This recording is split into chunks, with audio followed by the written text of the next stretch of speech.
Pegando carona nessa cauda do cometa, eu vou trazer aqui agora um assunto que me é muitíssimo valioso: estética. Um assunto muito curioso, um ponto de vista completamente diferente de tudo aquilo que você está vendo por aí. E eu vou trazer a relação entre essas duas irmãs, ética e estética, que eram muito próximas no passado, mas se afastaram nos hábitos e costumes. E não foi só no Brasil não, foi no mundo inteiro. Mas eu vou tentar trazer essa perspectiva para cá e te mostrar como a gente pode utilizar a cultura pop, a rotina, o dia a dia, aquilo que entra pela tela do teu celular, que entra pela televisão e que a gente acaba vendo o tempo inteiro como notícia. Vou falar sobre Virgínia Fonseca e Felipe Luiz. Eles, representantes, personagens desse grande duelo entre estética e ética. Meu nome é Rafa Matos e esse aqui é o Tudo Sobre Afeto. Seja bem-vindo. De um lado, a gente tem uma influenciadora milionária com rosto perfeito e sorriso programado. Uma figura controversa que tem seus méritos em fazer a sua fortuna, sobretudo uma parte dessa fortuna feita a partir da desgraça alheia. Uma estética perfeitamente rentável. A ostentação, o luxo, a demonstração de uma vida irreal para muitos que serve como uma janela de oportunidades. A oportunidade que você vende num jogo, um jogo que pode transformar a sua vida. Mas será que isso acontece de verdade? No extremo oposto, um ex-jogador de futebol, hoje técnico de um dos maiores clubes do Brasil, calado, sem filtros, rugas de uma vida vivida que nos lembra muito bem o que realmente importa. Ética, consciência e legado. Algo que tem a ver com conquistas de um verdadeiro campeão. Virgínia vive de aparência, seduz e dá falsas esperanças. Utiliza apelos afetivos para manipular suas apostas. E nos comprova que nem tudo que reluz é ouro. Felipe, dedicado, honesto e comprometido. Ele, jovem, já é um grande campeão. Forjado na virtude, a força humana de fazer o bem. O seu maior poder é a ética. Esse seria um excelente enredo para a novela das 9. Aquela trama muito maluca onde o bem e o mal estão ali confrontando-se o tempo inteiro. Mas muito mais do que isso, essa história sobre o mesmo tema, as bets, as apostas, o vício, a perda, o lucro, que nos ajuda a perceber como a gente vem colocando a estética muito à frente da ética, e que elas hoje não parecem nem mesmo que tenham uma origem tão próxima. Melhor dizendo, não é uma estética, não é a estética no seu sentido original, é uma estética moderna. É algo que veio se transformando com o passar do tempo, que já não reproduz mais a sua origem. Uma palavra que hoje se transformou em sinônimo de ostentação, de sentido vazio, de falsa elegância e a verdadeira confirmação de que dinheiro não tem pudor. Essa estética moderna, ela é o reflexo no espelho de uma beleza que engana a percepção e ignora a verdade da essência de um corpo de carne repleto de bondade. Tudo isso que eu estou falando é algo muito filosófico, mas eu vou trazer isso aqui numa perspectiva muito tecnoprática. Vou trazer empirismo, ciência e a prática para que a gente analise como a gente pode observar essas situações do cotidiano para fazer algo muito profundo. Se você é educador, se você tem um filho, se você tem uma criança em casa ou adolescente, ou até mesmo adultos, você pode utilizar isso para evidenciar o poder de um ídolo na consolidação da ética, que vai depois se transformar numa estética valiosa, algo que é produto da bondade, algo que se transforma em beleza da forma das ações. Essa é a proposta. É desafiador. É um assunto que eu amo e eu vou trazer isso com muito coração. E talvez, quem sabe, talvez você perceba que você até hoje estava apaixonado pela parte errada de você mesmo. Afinal, Virgínia tem muitos mais seguidores do que Felipe. É possível que você siga. Mas sem dúvida nenhuma, Felipe Luiz, sem manipular nada e ninguém, ele tem muito mais valores para nos entregar. E ele hoje vai ser o professor que nos ensina o que é a verdadeira estética. Sobre as casas de apostas, quando eu era novo, assistia a Fórmula 1 com meu pai e todos os carros tinham uma propaganda de cigarro. Hoje já não pode mais. Eu recebi várias ofertas para fazer propagandas de casas de apostas, não faço, porque eu sei o danino que é para as pessoas que apostam, né? É o vício que é uma droga, infelizmente. E daqui uns anos, daqui a 20 anos, a gente vai estar olhando e falar assim, caramba, todos os times, todos os lugares tinham anunciado casas de apostas, né? Mas o dano que está machucando, está fazendo em tantas pessoas, a gente não tem a real noção ainda, né, do que está acontecendo. Aqui eu entro com a chave da transformação, o afeto. E eu te pergunto, ética tem a ver com afeto? Sim, tem muito a ver com afeto. Você há de convir que a gente sempre escolhe um modelo que quer seguir. As pessoas escolhem Virgínia, por exemplo. Existe afeto ali, vínculo afetivo, manipulação. Inclusive, eu já falei aqui antes, e eu coloco aqui esse card para você dar uma olhada num vídeo onde eu falo sobre o conceito de identificação na psicologia das massas. É muito nítido que existe uma manipulação de todo um sistema, de todo um ideário, aonde essa pessoa projeta afetos, relacionamentos, e faz com que muitas pessoas reduzam o seu senso crítico para idolatrar a ela num caráter de identificação que faz toda essa engrenagem escusa funcionar a serviço desse mecanismo que destrói a vida das pessoas, que são as apostas. Mas eu quero falar muito mais sobre os valores. Então, vou falar aqui sobre os conceitos que a gente tem dentro de família, né? Quantas pessoas chegaram para você, seu pai, sua mãe, um tio querido, uma madrinha, padrinho, a avó, no meu caso, por exemplo, que chegava para você e através dos vínculos afetivos, do relacionamento que se tinha, às vezes de mestre e discípulo, e dizia para você coisas importantes. Aconteceu comigo isso, e isso foi muito marcante. Mas eu sei que isso acontece com todo mundo.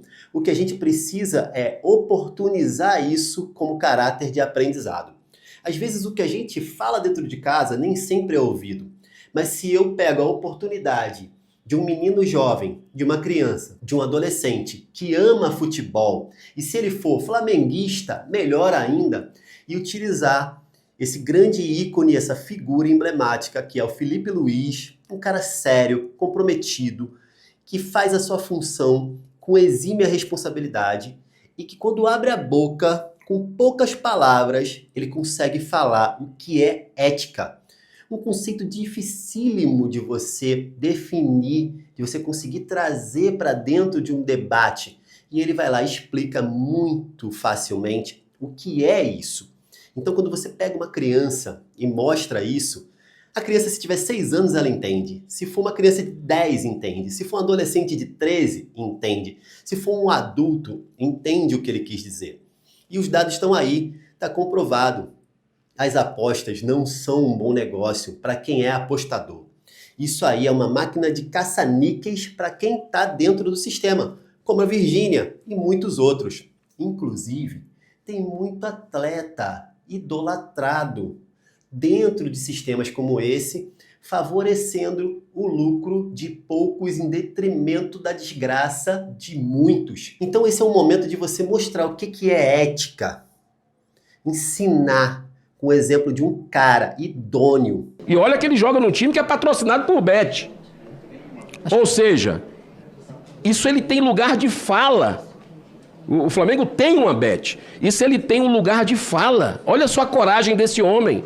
A responsabilidade social desse técnico, que poderia ser outros jogadores de futebol, que poderia ser outros técnicos, dirigentes de futebol que deveriam ter, no meu modo de ter, essa coragem, pelo bem.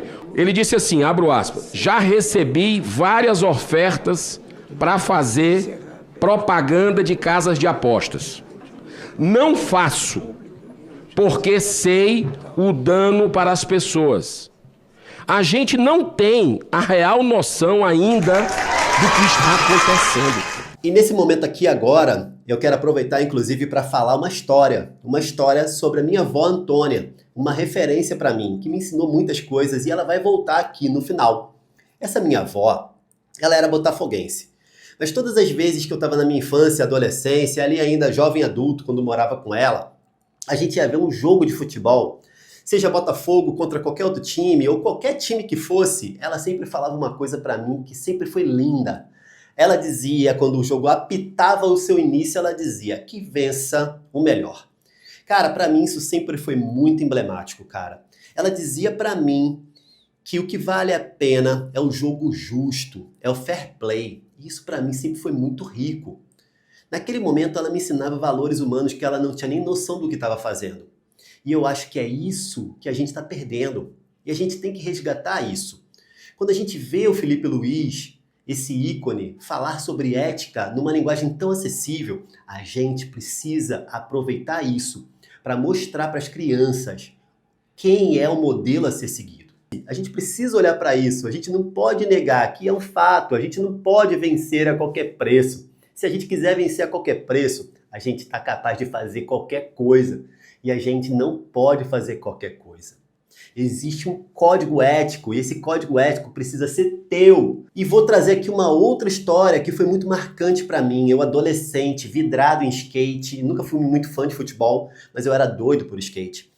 E aí, tava rolando um campeonato internacional. Foi a época em que os skatistas brasileiros começaram a ganhar uma projeção, ganhar campeonatos, aquelas preliminares, aquelas coisas. Foi naquela época que o Bob surgiu, 95, por ali. E nessa época tinha outros skatistas também referência. Um deles era Rodil Ferrugem. E num campeonato da modalidade street, ele andou muito mais do que o cara que levou o troféu. E esse cara era uma referência para mim, inclusive, Mike Carroll.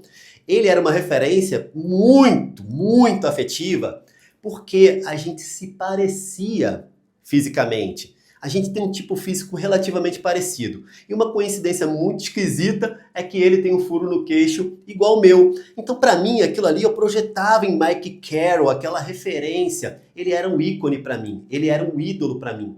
E olha o que aconteceu.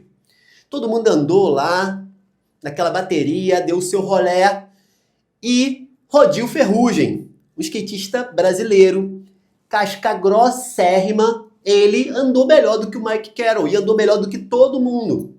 Só que ele foi literalmente garfado, que é o que a gente chama quando injustamente o melhor não vai para o primeiro lugar. E aí, no meio do pódio, lá da hora da entrega, Mike Carroll ganhou o primeiro lugar. E Mike Carroll, ele foi, na sua humildade, emocionante aquele momento, ele vai até o Rodil, entrega a premiação e diz que esse cara aqui andou muito mais, que esse cara aqui era o merecedor daquele título. Cara, eu nunca mais esqueci aquilo. Eu tô falando pra você aqui agora, eu tô emocionado. Porque aquilo ali é o exemplo a ser seguido. E a gente tá perdendo isso cada vez mais. E a gente não vai parar no lugar legal se a gente deixar a antiética tomar conta da nossa vida. E se você chegou até aqui, que bom que você tá aqui comigo. E eu vou falar aqui sobre Karine. Karine é uma grande amiga minha. Ela sempre diz que eu tinha que estar em todos os lugares falando e as pessoas tinham que estar me ouvindo. E eu fico muito feliz e honrado com isso. E aí eu quero te lembrar que eu tenho trazido muito do que eu amo falar aqui para esse canal. Então isso aqui é um convite para que você acompanhe o que eu venho falando por aqui. Eu estou colocando meu coração aqui. E Karine, se você olhar os comentários aqui, ela sempre está aqui comigo. Então faz igual a Karine, se inscreve aqui, ó, aproveita esse momento aqui agora, ó, e inscreva-se. Também me dá um joinha, claro que eu quero teu joinha. Comenta também, se for possível. Tiver uma curiosidade, quiser compartilhar alguma coisa. E não esquece de compartilhar com quem você ama. Como eu disse, esse assunto tem um caráter educativo, de aprendizagem, de troca de valores humanos, algo que a gente precisa falar. Então espalha com as pessoas que você conhece. E agora a gente vai entrar na fase 2, cognição, que vai chacoalhar o nosso conhecimento, vai provocar novos pontos de vista. E eu quero sim, eu quero pretensiosamente que a partir de agora, quando você ouvir a palavra estética, você para e pensa, caramba, isso é a verdadeira estética? Ou isso aí é uma estética moderna, totalmente dissociada do seu propósito maior? Pronto, agora eu vou entrar nesse assunto. Eu amo etimologia.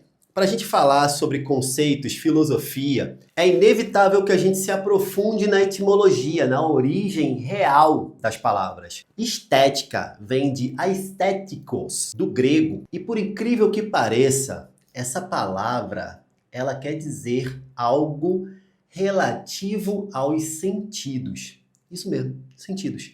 Aquilo que tu vê, aquilo que tu saboreia, o que tu ouve, o que tu sente, o que tu cheira. Sentidos, sentidos humanos, relativo aos sentidos e diretamente relacionado com percepção. Afinal, os sentidos são a porta da comunicação que vai acontecer uma percepção. Ou seja, é como percebemos algo. E olha que interessante, sentido tem totalmente associação com afeto.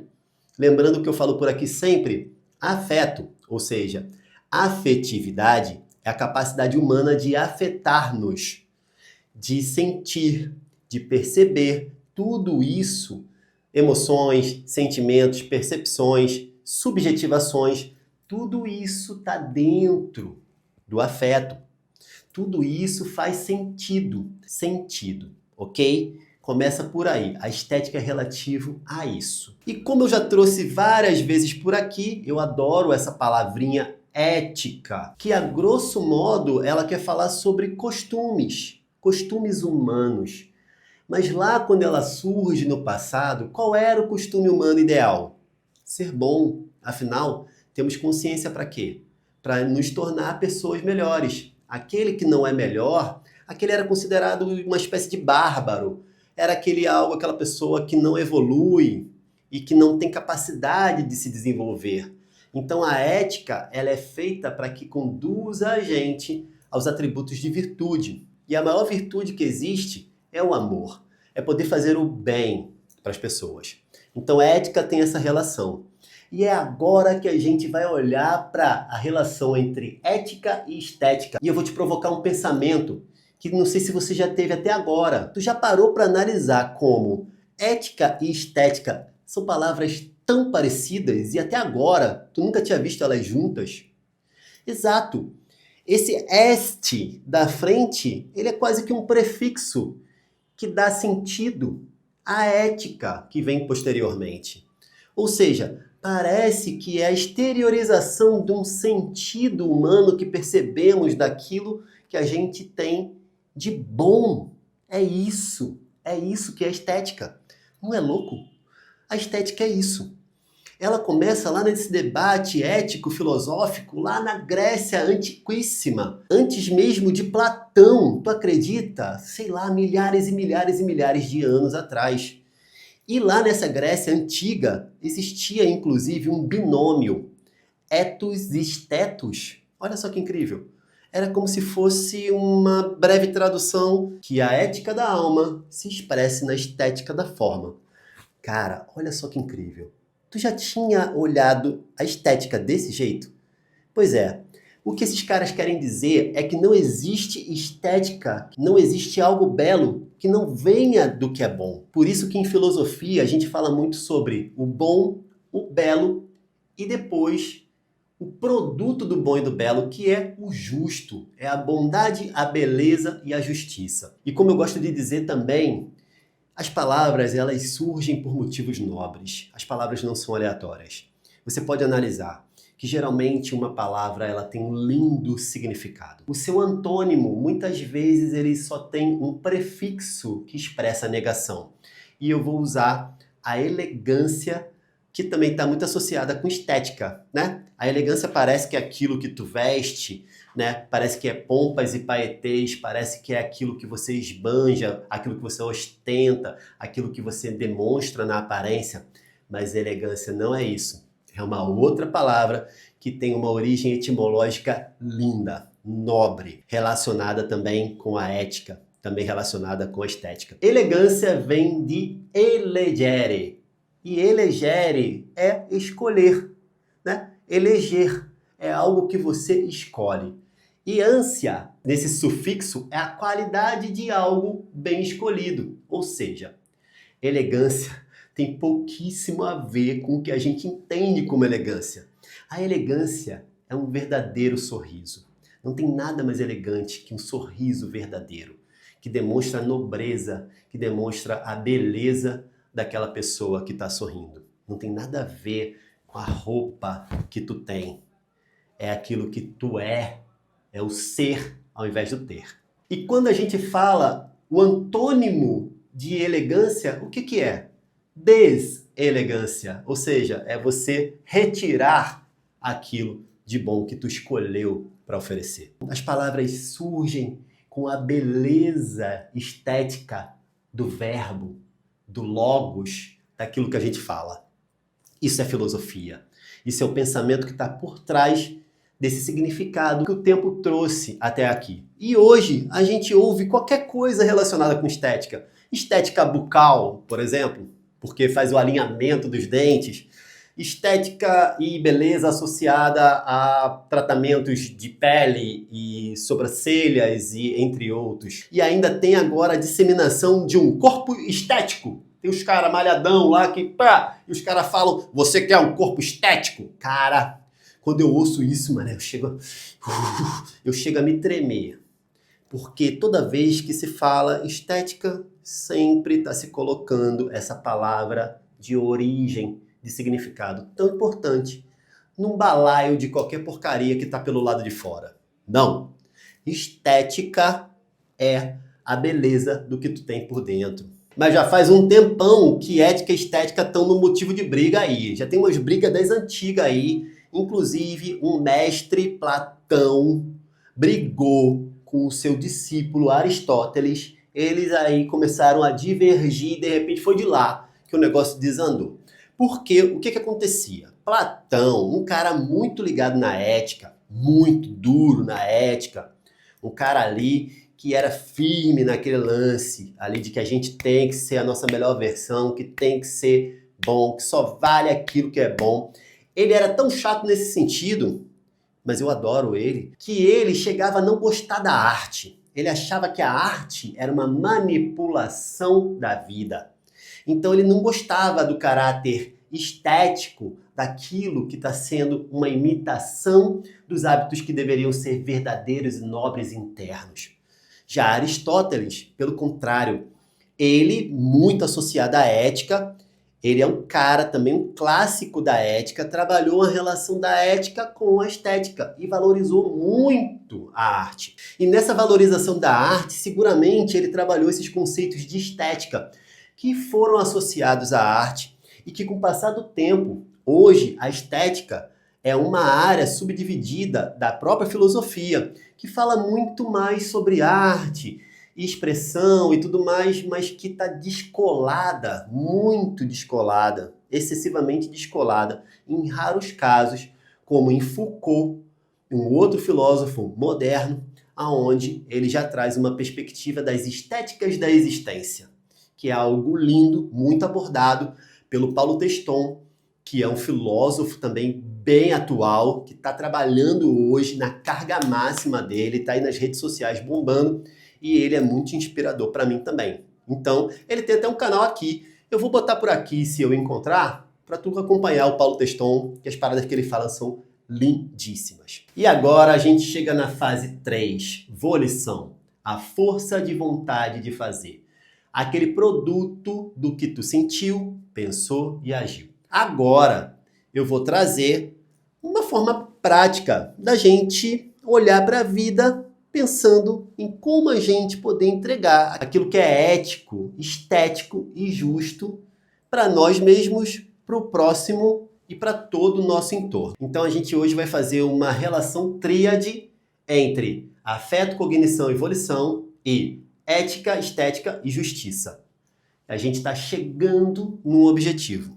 Esse é o conceito. A gente está querendo alcançar justiça. E aí eu vou trazer aqui um correlacionamento entre cultura familiar pessoal minha, que se transformou na minha filosofia de vida. Isso tem muito a ver com a minha avó, Dona Antônia. Eu vou fazer esse cruzamento filosófico também com o Pacto Global da ONU. Eu vou utilizar o que a gente tem como a maior referência no mundo onde existem 193 países signatários que estão ali assinando aqueles documentos, inclusive a Declaração Universal dos Direitos Humanos.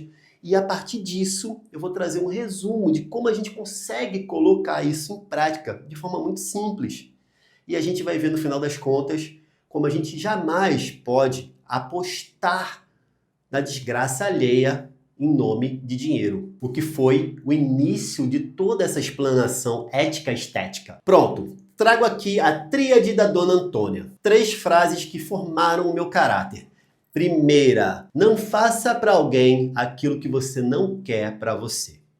Cara, isso é básico e salva vidas, literalmente. Segunda, faça o bem sem olhar a quem. Essa também é outra. A gente não pode ter atitudes por conveniência daquilo que nos é interessante. A gente precisa fazer o bem, independente de quem é que está recebendo esse benefício. E a terceira, que para mim é a mais importante, é a frase plante amor, colhe o bem, que é inclusive o nome do meu movimento artístico filosófico, representado por esse regador com coração aqui, que surgiu há 13 anos no Recife e ganhou o Brasil e o mundo. Então essas 3 frases, cara, elas conseguem explicar muito o que a gente precisa fazer dentro de sociedade. E nesse momento aqui, eu tô falando, compartilhando com vocês, pareço estar aqui cagando regra, dizendo o que é certo ser feito e tudo mais, e que eu faço, mas eu tô sempre num exercício de buscar evolução, de tentar melhorar meus próprios hábitos, de ser um homem melhor, e isso é um compromisso que eu tenho. E tem muito a ver, óbvio, com ética. Por isso que eu acredito tanto que aquilo que eu faço é a estética do melhor que eu tenho.